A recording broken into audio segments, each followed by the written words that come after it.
Shalom, selamat pagi, selamat hari Minggu untuk kita semua. Ya, kita bersyukur ya kepada Tuhan Yesus Kristus karena kita diberikan kesempatan oleh Tuhan untuk sama-sama ya kita boleh beribadah. Kemudian juga di dalam ibadah ini kita akan sama-sama ya merenungkan satu bagian firman Tuhan yang di dalamnya kita akan terus semakin bertumbuh, semakin mengenal kehendak Tuhan di dalam kehidupan kita hari lepas hari. Ya, Bapak Ibu saudara-saudari, pada minggu yang lalu kita sudah membahas, ya kita sudah mendengar bersama satu tema penting ya bagi kehidupan kita sebagai orang percaya, yaitu hidup yang telah diubahkan. Ya, diambil dari 2 Korintus pasalnya yang kelima, ayatnya yang ke-17 sampai ayatnya yang ke-12. Yang kemudian saya mengambil salah satu pokok perenungan ya, di dalamnya disinggung tentang ciptaan yang baru. Ya, yang dikatakan di sana bahwa hidup yang lama kita sudah berlalu dan yang baru itu sesungguhnya sudah datang. Nah, yang menjadi pertanyaannya bagi kita adalah Bapak Ibu saudara-saudari, yaitu adakah perbedaan antara kehidupan kita yang lama dengan kehidupan kita yang baru di dalam Kristus? Pertanyaan yang sama juga pernah disampaikan oleh almarhum Bapak Pendeta Bigman Sirait dalam khotbahnya. Nah, jadi bagi saya ini perenungan yang cukup dalam buat kita sebagai orang percaya. Ya, kita harus terus tanyakan di dalam diri kita sebagai murid Kristus, apakah kehidupan kita yang lama itu benar-benar sudah berlalu? Ataukah ya kita yang mungkin ya merasa diri sebagai ciptaan baru itu ya dengan keyakinan kita sendiri bahwa kita memang sudah sesungguhnya berada di dalam Kristus itu. Kalau misalkan belum terdapat perbedaan, ya seandainya belum terdapat perbedaan di dalam diri kita sebagai ciptaan yang baru, maka sesungguhnya adalah kita belum mengenal Allah yang sejati itu di dalam kehidupan kita. Mengapa demikian? Karena kalau kita menganggap diri, kita mengimani, meyakini bahwa sesungguhnya kita sebagai orang percaya, sebagai murid-murid Kristus, ya sebagai ciptaan yang baru, ya tentunya ada perubahan ya yang signifikan terlihat di dalam kehidupan kita hari lepas hari. Ya, biarlah itu menjadi perenungan kita. Ya, karena kita yang paling tahu siapa diri kita. Kita yang paling mengenal siapa diri kita sesungguhnya. Ya, di hadapan Tuhan tentunya kita tidak bisa menutup diri. Ya, karena Tuhan tahu dan mengenal lebih dalam bahkan dari apa yang kita tahu. Ya, mungkin di hadapan sesama kita bisa bersembunyi, ya, bisa menutup diri. Nah, hari ini dalam ibadah minggu ini kita akan sama-sama merenungkan satu tema yang bagi saya secara pribadi sangat menarik ya untuk kita bahas, untuk kita dengarkan, untuk kita renungkan lebih dalam. Yang mungkin juga di dalam penyampaian saya Bapak Ibu jemaat sekalian ya tidak terlalu puas ya, tapi ini tema yang sangat menarik bagi saya, yaitu mengerjakan keselamatan. Ya, di dalam teks firman Tuhan ya kita buka bersama-sama Alkitab kita, Filipi pasalnya yang kedua, ayatnya yang ke-12 sampai ayatnya yang ke-18. Filipi pasal 2 ayatnya yang ke-12 sampai ayatnya yang ke-18. Saya mengajak kita semua untuk membaca secara silih berganti. Saya akan bacakan ayatnya yang ke-12, Bapak Ibu saudara-saudari jemaat sekalian akan membacakan ayat yang ke-13, demikian seterusnya sampai ayatnya yang ke-18. Lembaga Alkitab Indonesia memberi judul "Tetaplah Kerjakan Keselamatanmu". Hai saudara-saudaraku yang kekasih, kamu senantiasa taat Karena itu tetaplah kerjakan keselamatanmu dengan takut dan gentar, bukan saja seperti waktu aku masih hadir, tetapi terlebih pula sekarang waktu aku tidak hadir.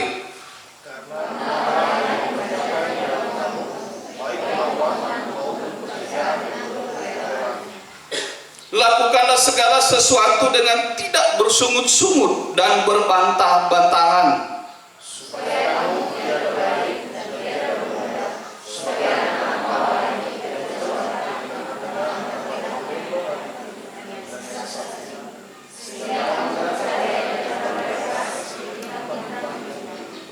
sambil berpegang pada firman kehidupan, agar aku dapat bermegah pada hari Kristus, bahwa aku tidak percuma berlomba dan tidak percuma bersusah-susah.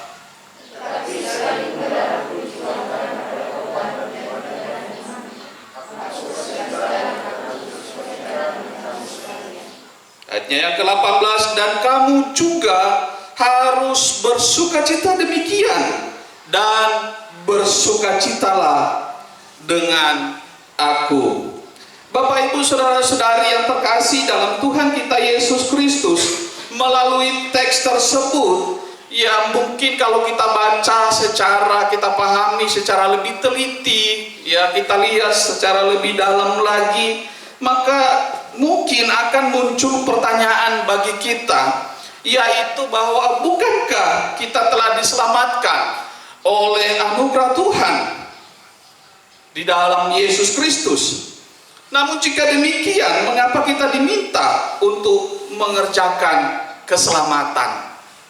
Nah, Bapak, Ibu, saudara-saudari, ketika saya membaca bagian firman Tuhan ini, saya teringat dengan salah satu cerita, ya, ilustrasi lah lebih tepat.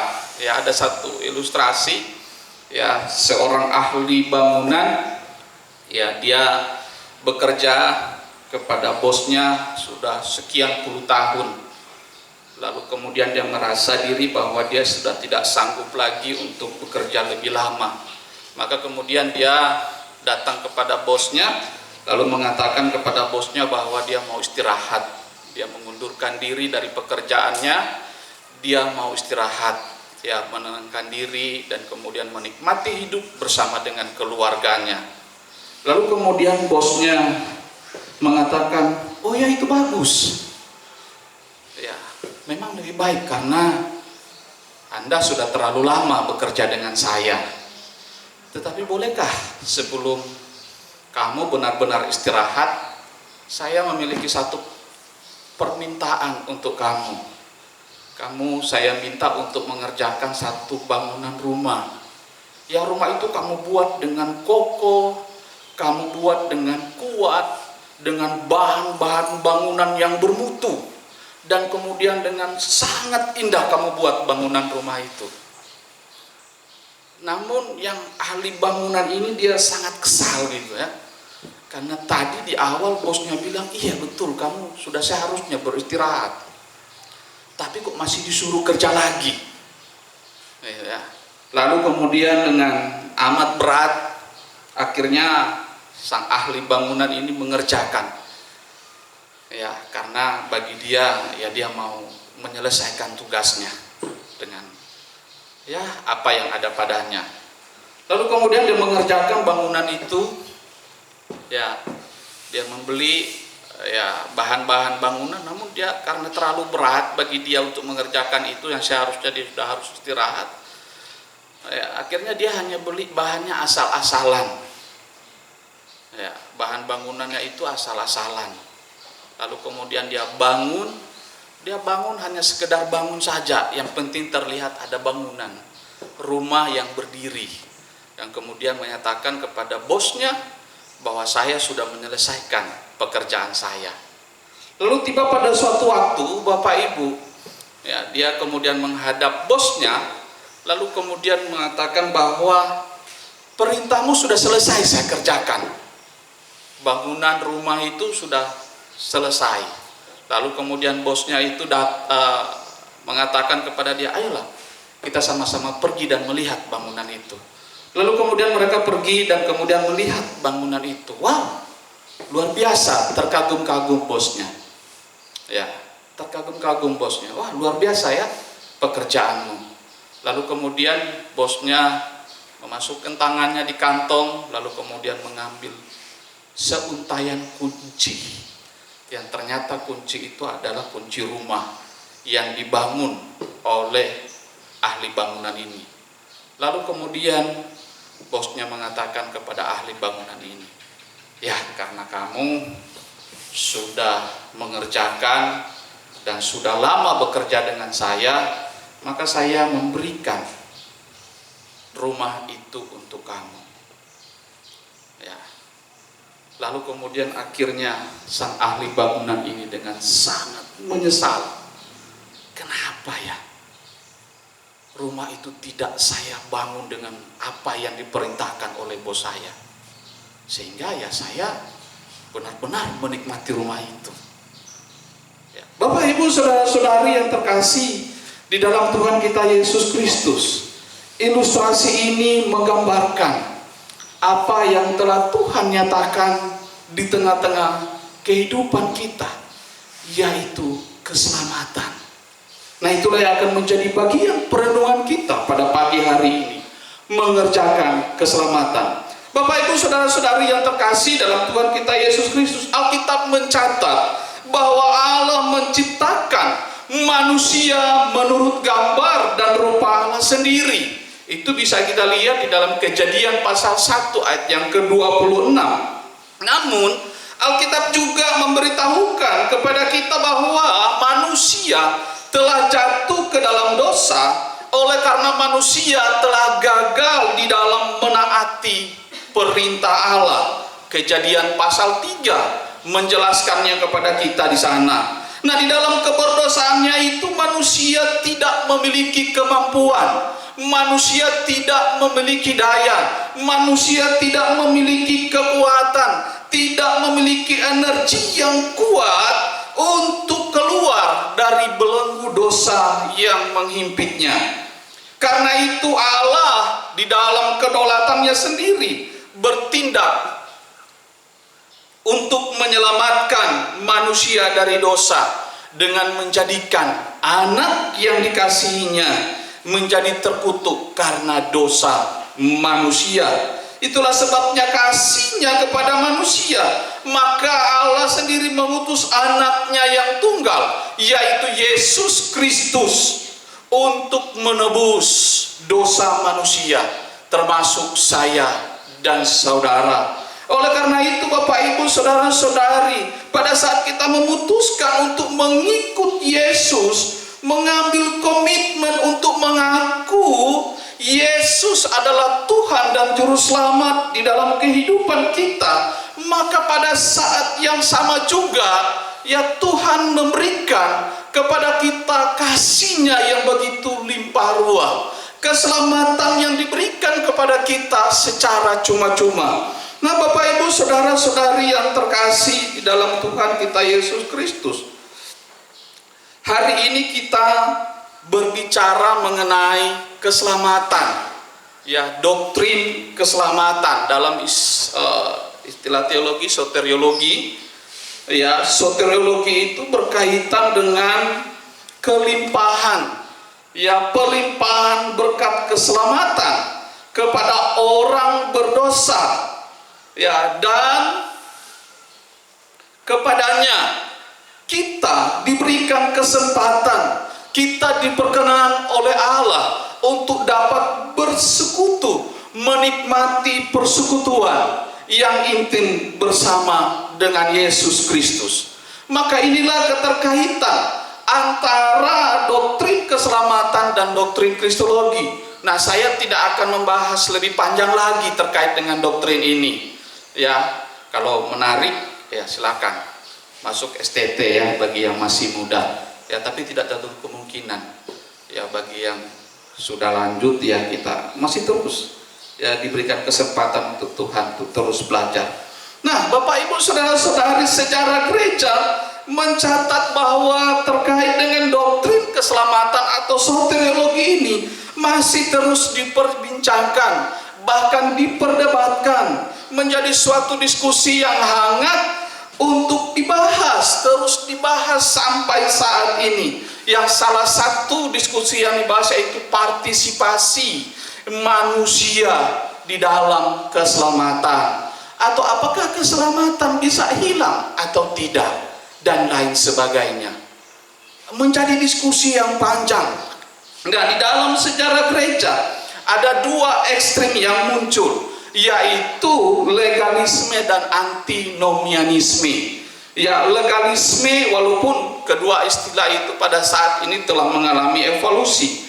Ya, nah, legalisme ini adalah orang-orang legalisme mengatakan bahwa keselamatan itu ditentukan melalui kesalehan manusia di dalam menaati hukum Taurat atau perintah Allah. Jadi orang-orang legalisme ini, ya, mereka mengajarkan bahwa ketika manusia menaati dan melakukan perintah Tuhan, maka manusia itu bisa selamat. Ya. Jadi mereka dengan segala upaya mereka, dengan segala jerih payah mereka taat terhadap hukum, terhadap peraturan-peraturan itu. Jadi bagi mereka adalah manusia memiliki andil, ya, di dalam keselamatan yang diberikan. Lalu kemudian sebaliknya, bagi orang-orang antinomianisme, ya, antinomianisme terdiri dari dua suku kata. Anti artinya melawan, dan nomianisme yang berasal dari kata nomos, yaitu hukum. Ya, jadi melawan hukum. Nah, orang-orang antinomianisme ini mengatakan bahwa orang-orang Kristen itu tidak lagi terikat kepada hukum Taurat, tidak lagi terikat terhadap perintah Tuhan, sebab di dalam Kristus kita telah menerima keselamatan. Ya, karena itu kita bebas berbuat apa saja. Ya, jadi mereka meyakini bahwa orang-orang yang sudah hidup di dalam Kristus, maka itu sudah diselamatkan. Maka tidak penting lagi. Jadi ketika kita diselamatkan, maka kita dengan bebas untuk melakukan apa saja, termasuk berbuat dosa. Ya, hari ini berbuat dosa, ya, kemudian minta ampun kepada Tuhan. Besok buat dosa lagi, minta ampun lagi. Besok lagi berbuat dosa lagi, minta ampun lagi. Nah, inilah golongan-golongan orang tersebut. Bahkan saya meyakini, ya, kedua ekstrim ini masih ada dan masih, ya, sebagian orang percaya masih hidup di dalamnya. Ya. Lalu Bapak Ibu Saudaraku, menjadi pertanyaan bagi kita, bagaimana seharusnya kemudian kita memahami dan menyikapi polemik ini, mengerjakan keselamatan, bagaimana dan mengapa? Itulah pertanyaan yang akan kita renungkan pada bagian ini. Bapak Ibu Saudara-saudari yang terkasih, bagian teks yang kita baca di dalam Filipi pasal 2 ayatnya yang ke-12 hingga ayatnya yang ke-18 memiliki keterkaitan yang sangat erat dengan bagian sebelumnya, ya, yaitu Filipi pasal 2 ayat 1 sampai ayat yang ke-11. Secara khusus kita lihat ayat 5 sampai ayatnya yang ke-11. Sebab di dalam sintaks Yunani, kalau kita lihat, kita cermati dengan baik, maka kata karena itu atau di dalam teks Yunani hoste itu diletakkan pada bagian awal ayatnya yang ke-12. Ya, dan kemudian terjemahan lain di dalam versi Inggris juga, ya, sama mengikuti terjemahan, mengikuti Yunani, ya, sintaks Yunani. Nah, di dalam bahasa Indonesia kita melihat itu ditaruh di tengah-tengah ayatnya yang ke-12. Nah, maka sesungguhnya kalau kita mengikuti, ya, sintaks Yunani itu, maka, ya, bunyi ayat itu demikian. Karena itu, hai saudara-saudaraku yang kekasih, dan seterusnya. Nah, Bapak Ibu Saudara-saudari yang terkasih, Keterkaitan terletak pada ide ketaatan di dalam ayatnya yang ke-8. Ya, di sana dikatakan dalam keadaan sebagai manusia ia telah merendahkan dirinya dan taat sampai mati. Dan di ayatnya yang ke-12 di sana dikatakan, hai saudara-saudaraku yang kekasih, kamu senantiasa taat. Maka Bapak Ibu, keterkaitannya adalah bahwa Kristus Yesus taat sampai mati. Maka demikian juga yang diharapkan oleh Rasul Paulus kepada jemaat di Filipi, bahwa mereka juga pun harus demikian, senantiasa taat. Nah, itu yang kemudian nanti akan saya bahas selanjutnya. Ya, jadi akhir dari ketaatan Yesus Kristus adalah pemuliaan oleh Allah Bapa. Itu dapat kita lihat mulai ayatnya yang ke-9 sampai ayatnya yang ke-11 di dalam pasalnya yang kedua. Dan akhir dari ketaatan kita adalah keselamatan kita di ayatnya yang ke-12. Nah, di dalam ayat yang ke-12 ya, Rasul Paulus menasehati kepada jemaat di Filipi agar mereka mengerjakan keselamatan. Apakah perintah ini tidak bertentangan dengan ajaran Rasul Paulus yang lain tentang keselamatan sebagai anugerah dari Tuhan? Roma 3 ayat yang ke-28 di sana dikatakan, manusia dibenarkan karena iman, bukan melakukan hukum Taurat. Di dalam Efesus pasal 2 ayat yang ke-8 sampai ayatnya yang ke-9 dikatakan di sana, sebab karena kasih karunia kamu diselamatkan oleh iman, itu bukan hasil usahamu tetapi pemberian Allah, bukan hasil pekerjaanmu. Jangan ada orang yang memegahkan diri, jangan sombong, jangan angkuh, karena keselamatan yang kita miliki itu pemberian Allah. Demikian yang dikatakan oleh Rasul Paulus. Nah, Bapak Ibu, saudara-saudari, menanggapi pertanyaan tadi, maka kalau kita dengan cermat, teliti melihat dengan baik, maka sesungguhnya tidak ada yang bertentangan, baik dalam teks bacaan yang kita baca pada saat ini terkait dengan mengerjakan keselamatan, dan keselamatan adalah anugerah Tuhan. Itu merupakan bagian yang berkesinambungan, yang menjelaskan kepada kita dengan sangat utuh terkait dengan konsep keselamatan yang diajarkan oleh Rasul Paulus, dan di dalamnya tidak ada pertentangan sama sekali.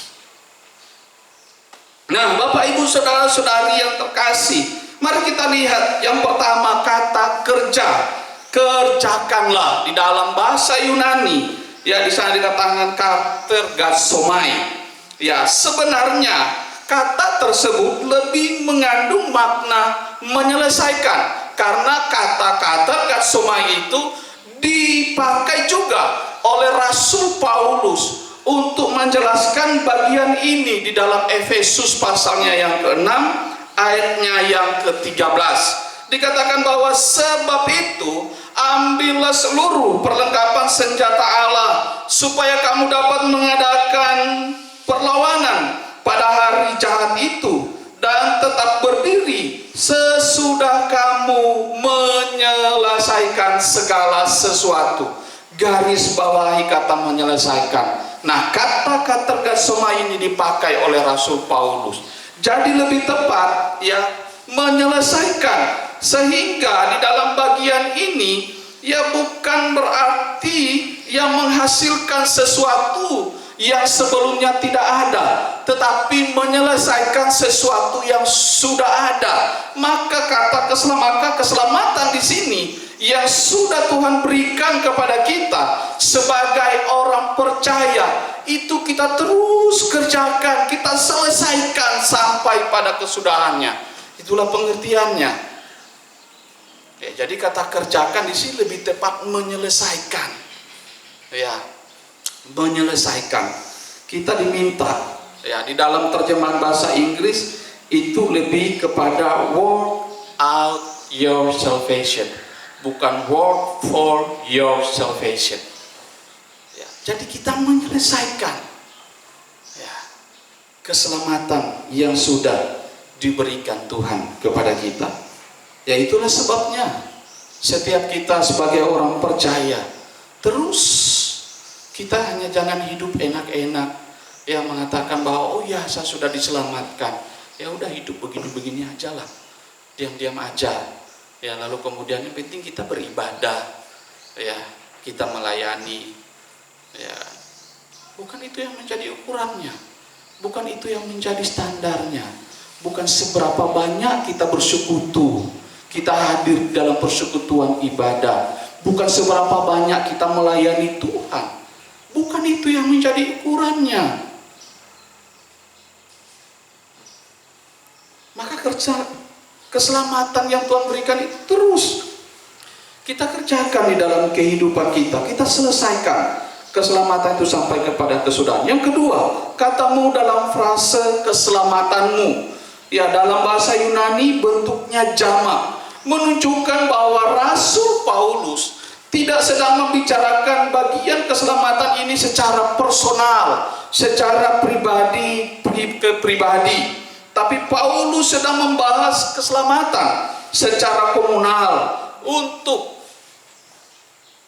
menasihatkan jemaat yang ada di Filipi sebagai suatu komunitas, supaya jemaat yang ada di Filipi menunjukkan pola hidup tertentu yang membuktikan bahwa sesungguhnya memang mereka sudah diselamatkan. Jadi di dalam kehidupan keseharian jemaat yang ada di Filipi, demikian juga kepada kita, Rasul Paulus menasihatkan supaya kehidupan keselamatan yang telah dianugerahkan Tuhan kepada kita itu terlihat di dalam kehidupan kita hari lepas hari, sehingga dimanapun kita berada, ya, dimanapun Tuhan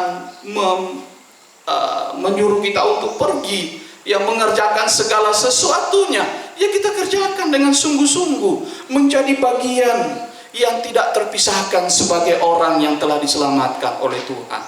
Terus kita hidupi, sehingga ketika kita mengerjakan segala sesuatunya, sama seperti bagian-bagian sesudah yang menjelaskan di sana, kita tidak mengerjakannya dengan bersungut-sungut, kita tidak mengerjakannya berbantah-bantahan. Ya, bahkan Rasul Paulus pun di bagian di ayatnya yang ke-12 ini, ya, Rasul Paulus mengatakan bahwa yang kau kerjakan, yang kau lakukan itu bukan hanya pada saat waktu aku hadir, tetapi di saat juga aku tidak hadir. Jadi segala sesuatu yang kita kerjakan itu, ya, kita kerjakan itu dengan sungguh-sungguh sebagai orang yang telah diselamatkan, bukan karena kita kerjakan karena ada pemimpin kita, ya, bukan karena ada bos kita, ya, baru kemudian kita kerjakan, ya. Kalau tidak ada bos, tidak ada pemimpin kita, ya udah kita santai-santai aja, ya, Facebook, IG dan lain sebagainya, nonton, ya. Jadi bukan hanya pada saat yang kita kerjakan itu bukan karena ada guru di sana, bukan karena ada dosen di sana, lalu kemudian kita pura-pura buka buku, ya, belajar, ya. Kalau tidak ada, waduh, terlelap di meja belajar, ya, sambil bermimpi indah, ya, bertemu, ya, di dalam mimpi itu. Ya, tidak demikian yang dimaksudkan Bapak Ibu. Nah, di dalam konteks pasal 2 ini, hal ini berhubungan dengan kasih kepada sesama orang percaya. Nasihat yang hampir serupa juga dengan ayat ini terdapat dalam Filipi pasal 1 ayatnya yang ke-27. Hendaklah hidupmu berpadanan dengan Injil Kristus sebagai komunitas yang memiliki gaya hidup sesuai dengan Injil Kristus. Maka jemaat di Filipi mampu dan sanggup untuk menjadi teladan. Bahkan juga bukan hanya saja sanggup, tetapi mau untuk menjadi teladan bagi orang-orang yang ada di sini. Inilah yang diinginkan oleh Rasul Paulus. Karena Rasul Paulus meyakini dengan amat yakin, walaupun dalam keadaannya di penjara, ya, Rasul Paulus meyakini bahwa jemaat di Filipi memiliki persekutuan yang indah, persekutuan yang erat dengan berita Injil. Itu kita lihat di dalam pasal 1, kalau tidak salah yang kelima ya. Ya, lalu kemudian bagaimana jemaat di Filipi mendukung apa yang dilakukan oleh Rasul Paulus, termasuk memberi diri mereka untuk terus memberitakan Injil, sehingga di bagian awal pasal 1 itu, di bagian-bagian akhirnya itu kita bisa menemukan di sana, kita bisa melihat di sana bahwa ada pertumbuhan jemaat yang sangat signifikan terlihat. Ada orang-orang percaya yang kemudian percaya mengikut Yesus. Bapak Ibu saudara-saudari yang terkasih, teologi reform mengajarkan bahwa keselamatan adalah murni anugerah Allah dan tidak ada andil manusia sama sekali. Agustinus dan Yohanes Calvin juga menekankan keselamatan berdasarkan kedaulatan Allah, yaitu bahwa keselamatan merupakan karya Allah sepenuhnya tanpa membutuhkan referensi apapun dari manusia. Siapa kita? Manusia berdosa. Itulah yang seharusnya kita sadari. Maka kita benar kata Rasul Paulus, jangan kau bangga, jangan kau sombong, tapi hiduplah sesuai dengan anugerah yang telah Tuhan berikan di dalam kehidupan kita. Jadi mengerjakan keselamatan bukan berarti mengupayakan agar kita bisa selamat melalui perbuatan. Kalau demikian, apa bedanya kita dengan yang di sana itu? Ya, apa bedanya kita dengan saudara-saudara sepupu kita? Ya, jangan kita berpikir bahwa ketika kita melakukan sesuatu yang baik, kita yang melakukan sesuatu yang benar, lalu kemudian kita berharap supaya kita diselamatkan. Tidak, kita sudah diselamatkan oleh kasih Tuhan, oleh anugerah Tuhan, dan dengan keselamatan itulah maka kita bisa berbuat baik, kita bisa berbuat yang benar, kita bisa berbuat sesuai dengan apa yang Tuhan mau, bukan apa yang kita mau. Mengerjakan keselamatan adalah merupakan respons kita terhadap anugerah keselamatan yang telah dikerjakan oleh Tuhan secara tuntas, yaitu Yesus Kristus kepada kita umatnya. Karena itu pertanggungjawaban dan respons terhadap karya Tuhan inilah yang kemudian menjadi bagian yang terus-menerus untuk kita kerjakan di dalam kehidupan kita sebagai orang-orang percaya.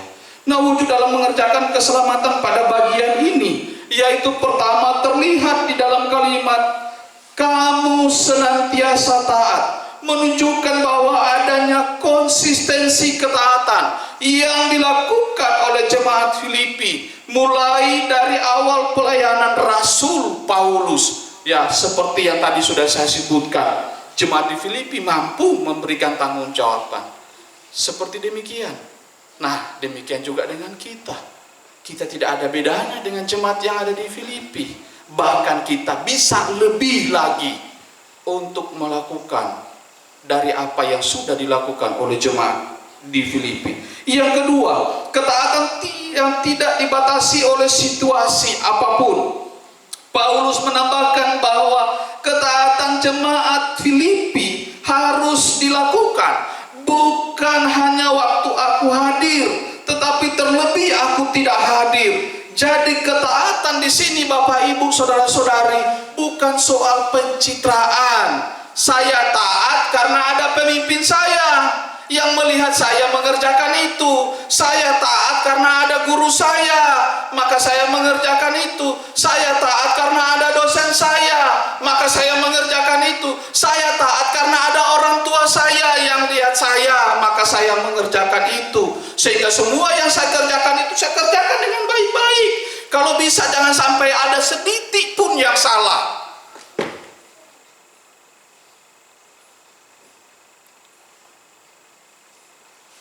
Ya, jadi bukan soal pencitraan. Segala sesuatu yang kita kerjakan bukan soal pencitraan.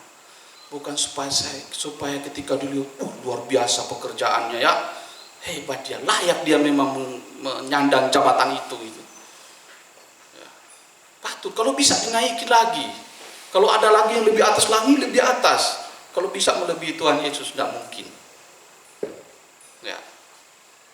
Ya, jadi lagi-lagi ketaatan bukan soal pencitraan, bukan juga soal keterpaksaan, Bapak Ibu. Ya. Saya dipaksa mengerjakan itu karena ada yang mengawasi saya, ada yang mengontrol saya, maka saya kerjakan dengan terpaksa sebetulnya. Ya. Kalau wah ini Bapak sama yang suruh ini, ya, maka saya harus kerjakan gitu. Kalau enggak saya, waduh, poin nanti bertambah. Kira-kira demikian. Waduh, itu guru saya yang suruh. Nanti kalau saya tidak bikin, nilai saya nanti bisa anjlok. Dosen saya yang nyuruh. Jadi saya harus kerjakan. Ketika sudah tidak ada dosen, ya tidak ada guru, tidak ada yang mengawasi kita, tidak ada yang lihat lagi kita, ya maka kita bersantai-santai. Jadi terpaksa kita melakukannya. Ya, jangan sampai persekutuan kita juga dengan Tuhan juga demikian. Kita terpaksa beribadah karena memang kita diwajibkan untuk beribadah di ruangan ini. Itu, ya. Saya siswa, saya mahasiswa. Nanti kalau saya tidak ibadah, waduh, nanti saya dipanggil, ditanyakan, kenapa kau tidak ibadah? Lalu saya mengatakan pura-pura sakit. Ya kan? Tidak mungkin. Nanti kalau Tuhan kasih sakit beneran, wah habislah saya kan. Sehingga begitu keluar dari sini, akhirnya dia didapati sudah tidak lagi mau hadir di dalam persekutuan. Itu real, nyata terjadi. Nah, kita jangan sampai demikian. Lalu kemudian Bapak Ibu Saudara-saudari yang ketiga, ketaatan yang didasarkan pada rasa hormat dan pengagungan kepada Allah yang kudus. Paulus menasihatkan agar jemaat di Filipi tetap mengerjakan keselamatan dengan takut dan gentar. Jadi takut dan gentar di sini adalah kita memiliki ketaatan dengan penuh rasa hormat, pengagungan kita sebagai orang percaya kepada Allah kita yang hidup dan yang kudus. Itulah yang seharusnya kita lakukan. Nah, kekuatan untuk mengerjakan keselamatan di dalam ayat yang ke-13, rahasianya terletak pada diri Allah sendiri. Bahwa Allah lah yang mengerjakan, menjadikan, menghasilkan.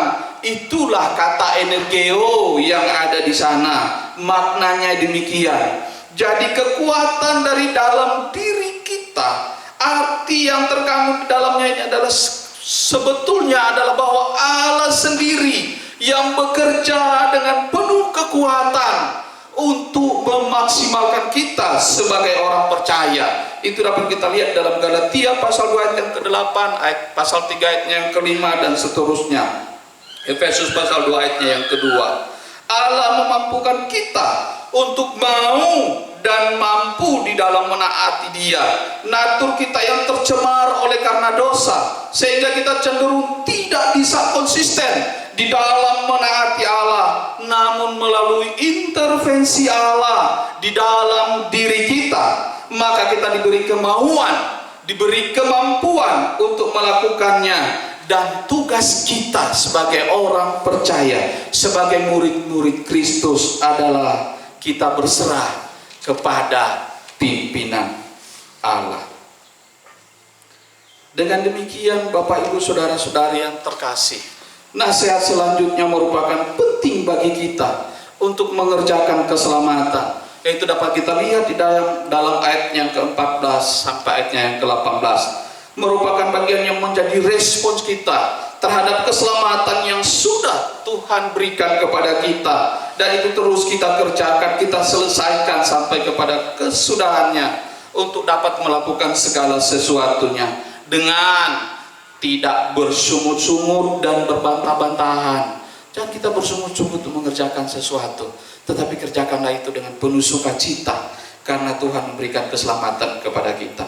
Tiada beraib dan tiada bernoda. Rasul Paulus membukakan kepada kita bahwa orang percaya terus menghadapi dunia yang semakin bengkok, ya, oleh zamannya.